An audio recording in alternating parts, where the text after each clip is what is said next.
Hello everyone, welcome to Sunshine coaching classes.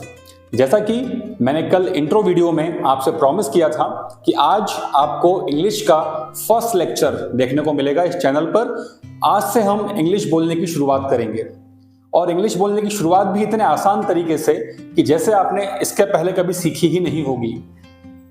आज हम वो सारी बातें सीखने वाले हैं जो आपने अपने स्कूल में ही सीखी होंगी, लेकिन शायद आपको किसी ने ये बताया नहीं होगा कि इसको इंग्लिश बोलने के लिए भी यूज किया जा सकता है। इसको हम अपने स्पीकिंग में भी यूज कर सकते हैं। वो चीजें जो आपने शायद नर्सरी और केजी 1 में ही सीखी होंगी, लेकिन फिर भी आप इंग्लिश नहीं बोल पाते हैं, इंग्लिश बोलने में आपको डर लगता है। लेकिन ये डर आपका आज इस वीडियो को देखने के बाद हमेशा हमेशा के लिए खत्म होने वाला है। तो आइए बिना समय खराब किए आज हम अपने इस वीडियो की शुरुआत करते हैं। बिल्कुल डिटेल में बात नहीं करेंगे, बहुत ग्रामर की बात नहीं करेंगे, केवल आसान सेंटेंसेस जिससे आप अपने इंग्लिश में बोलना शुरू करें। चलिए तो शुरुआत करते हैं इंग्लिश की। सीखेंगे केवल 2 वर्ड, एक है आई, एक है यू। आई का मतलब होता है मैं। जब मुझे अपने बारे में इंग्लिश में कुछ बोलना है, केवल मेरे बारे में, तब मैं आई का यूज करता हूं। और जब मुझे मेरे सामने वाले व्यक्ति के बारे में कोई बात करनी है तो मैं उसके लिए यू का यूज करता हूं। ये बात आप ध्यान रखिएगा कि आई मतलब मैं। जब मुझे अपने अकेले की बात करनी होगी तो मैं आई का यूज करूंगा, और जब मुझे मेरे किसी सामने वाले व्यक्ति की बात करनी होगी तो मैं यू का यूज करता हूं। ये आपको ध्यान रखना है।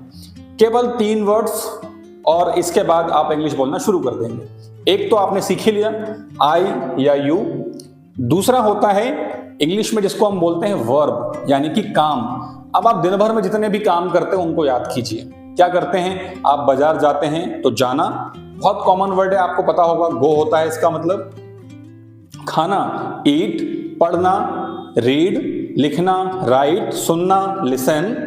ऐसे बहुत सारे काम जो आप दिन भर में करते हैं जिनकी इंग्लिश मीनिंग भी आपको पता है, लेकिन आप स्पीकिंग में उसको यूज नहीं करते।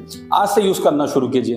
देखिए, एक सब्जेक्ट लगा दिया आई, उसके बाद हमें लगाना होता है एक वर्ड, यानी कि जो हम काम करते हैं वो काम। जैसे यहां ऑब्जेक्ट के रूप में लिखा हुआ है एप्पल। एप्पल को क्या किया जा सकता है? ईट। आई ईट एप्पल। इसका मतलब क्या हुआ? मैं सेब खाता हूं। अब यहां करना क्या है? इस ईट को बदलिए और दूसरा वर्ड जोड़ दीजिए तो मीनिंग बदल जाएगा। आई कट एप्पल, मैं एप्पल काटता हूं। एक और देखिए, आई बाय एप्पल, मैं एप्पल खरीदता हूं। आई सेल एप्पल, मैं एप्पल बेचता हूं। देखिए कितना आसान है। केवल एक शब्द आपको याद है आई, यहां जो आप काम करते हैं बस वो लगा दीजिए और आखिरी में लगाना है ऑब्जेक्ट, यानी कि यहां लगा हुआ है एप्पल। इस एप्पल को बदलते जाइए, आपका मीनिंग बदलता जाएगा। कैसे? वर्ब है ईट, ईट के साथ और क्या ऑब्जेक्ट लग सकता है? तो हमने एप्पल लगाया था, हम इसको मैंगो कर सकते हैं। आई ईट मैंगो, मैं आम खाता हूं। आई ईट राइस, मैं चावल खाता हूं। आई ईट बनाना, मैं केला खाता हूं। यानी कि ये ऑब्जेक्ट आपको याद करना ही नहीं है, केवल जो वर्ब हमने, जो काम आपने लगाया है, उस काम के अकॉर्डिंग ही आखिरी वर्ड यानी कि ऑब्जेक्ट लगाया जाता है। बहुत आसान है। अगला एग्जांपल देखिए, आई डैश हिंदी। अब हिंदी के साथ क्या होगा? वही जो इंग्लिश के साथ हम कर रहे हैं। क्या? I speak Hindi. I speak Hindi, मैं इंग्लिश या हिंदी बोलता हूं। I speak Hindi. हिंदी को और क्या करते हैं? आई राइट हिंदी, मैं हिंदी लिखता हूं। आई लिसन हिंदी, मैं हिंदी सुनता हूं। आई रीड हिंदी, मैं हिंदी पढ़ता हूं। केवल ये बीच का वर्ड बदलता जा रहा है और पूरा सेंटेंस का मीनिंग बदल रहा है। अब आप यहां देखिए, स्पीक है, स्पीक के साथ आखिरी वर्ड आप चेंज करिए। आई स्पीक हिंदी है, इसको आप आई स्पीक इंग्लिश कर दीजिए। आई स्पीक मराठी कर दीजिए। आई स्पीक तमिल कर दीजिए। जो भी आपको बोलना है वो आप आखिरी वर्ड को चेंज करके मीनिंग बदल सकते हैं। तो जो काम आप करते हैं रोज, उसमें आप शुरू में लगाइए आई, जो काम करते हैं वो काम लगाइए और उस काम के अकॉर्डिंग लगा दीजिए ऑब्जेक्ट। बन गया सेंटेंस।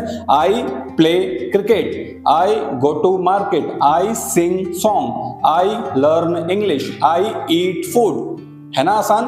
अब देखिए यू का यूज करते हैं जब सामने वाले के बारे में बोलना है कि तुम बाजार जाते हो, तुम खाना खाते हो, तुम पढ़ाई करते हो, तुम टीवी देखते हो, तो तुम के लिए होता है यू, और उसके बाद वो जो काम करता है वो लगा दो और उस काम के अकॉर्डिंग लगा दो ऑब्जेक्ट। केवल 3 वर्ड्स और इंग्लिश बोलना शुरू। देखिए, यू डैश फूड, यू और आखिरी में लिखा है फूड। फूड मतलब खाना, तो क्या कर सकते हैं? ईट लगा दिया। खाना खाया जाता है। ईट की जगह पे आप सर्व लगा सकते हैं, खाना परोसा जाता है। खाना लोग दान भी करते हैं, डोनेट करते हैं, तो यू डोनेट फूड, आप फूड डोनेट भी कर सकते हैं।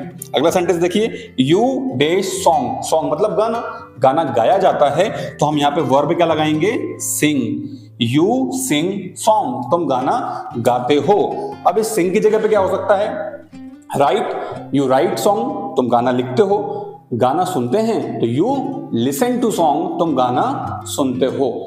कुल मिलाकर जो मैं आपसे कहना चाह रहा हूं कि आपको लगाना है एक सब्जेक्ट, एक वर्ब और एक ऑब्जेक्ट, 3 चीजें, और आपके इंग्लिश बोलना शुरू।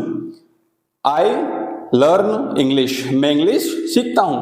अब इस लर्न को रिप्लेस कर दीजिए स्पीक से। आई स्पीक इंग्लिश, मैं इंग्लिश बोलता हूं। आई राइट इंग्लिश, मैं इंग्लिश लिखता हूं। आई टीच इंग्लिश, मैं इंग्लिश पढ़ाता हूं। देखिए केवल बीच का शब्द बदला और पूरा मीनिंग बदल गया। जो बीच का शब्द होगा उसके अकॉर्डिंग आपको आखिरी का शब्द लगाना है। कोई भी डाउट हो तो आप मुझसे कमेंट सेक्शन में पूछ सकते हैं, मैं आपको कमेंट में रिप्लाई भी करूंगा। और इसी टॉपिक को हम डिटेल में भी पढ़ेंगे, इसके रूल्स भी पढ़ेंगे, जो ग्रामर होती है वो भी पढ़ेंगे। लेकिन चूंकि आज फर्स्ट लेक्चर है तो आपको बहुत ज्यादा मैं उलझाना नहीं चाहता हूं, बहुत आपको वैसी टेंशन नहीं देना चाहता हूं कि यार ये भी वही सिखा रहे हैं कि इंग्लिश कैसे बोलें। फिलहाल आज के लिए इतना ही।